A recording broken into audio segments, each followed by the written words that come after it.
ఒక 2-3 డేస్ నుంచి ఈ ఇన్ఫర్మేషన్ చక్కర్లు కొడుతుంది. ఎక్కడైతే ఒక ఫ్లైఓవర్ పైన ఉన్న 4 లైన్ రోడ్ డైరెక్ట్గా ఒక 2 లైన్ రోడ్గా మారుతుందో. బహుశా ఇది ధూమ్ 4 మూవీ కోసం యష్ రాజ్ ఫిల్మ్స్ వాళ్ళు వేసిన సెట్ కావచ్చు. జస్ట్ జోక్ చేశా. ఒకసారి ఈ ఫ్లైఓవర్ని చూడండి. 4 లైన్స్గా ఉన్న రోడ్ డైరెక్ట్గా ఎలాంటి ర్యాంప్స్ లేకుండా 2 లైన్గా మారుతుందో. ఈ వీడియోలో కనిపించే ఫ్లైఓవర్ పేరు మీరా భయందర్ ఫ్లైఓవర్. ఇది రీసెంట్గానే ముంబైలో కన్స్ట్రక్ట్ చేయబడింది. ఇది కట్టినోడు ఎవడో కానీ బీజేఎం ప్లేయర్ అయి అంటాడు. రియల్ లైఫ్లో కూడా కేడి పెంచుకుందామనే ప్లాన్లా అనిపిస్తుంది. ఇప్పుడు సీరియస్గా మాట్లాడుకుంటే, ఇప్పుడు 2 లేన్స్లో వస్తున్న ఒక 2 కార్స్ టాప్ స్పీడ్లో వస్తున్నప్పుడు సడన్గా ఒక సింగిల్ లైన్కి మారాలంటే ఎలా సాధ్యమవుతుంది? అంటే ఇంకో కార్ దాన్ని డైరెక్ట్గా గుద్దుకొని చచ్చిపోవాలా?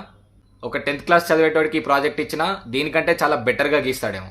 ఇలా కొంచెం కూడా భయం లేకుండా వీళ్ళంతా మనం కట్టే ట్యాక్స్లతో వచ్చే ప్రాజెక్టులని కమిషన్లలో తింటుంటే మన దేశం ఎప్పటికీ ఒక డెవలపింగ్ కంట్రీగానే ఉండిపోతుంది. ఎక్కడా చూడని ఈ ఇంజనీరింగ్ మహా అద్భుతాన్ని అందరికీ తెలియాలంటే ఈ వీడియోని షేర్ చేయండి.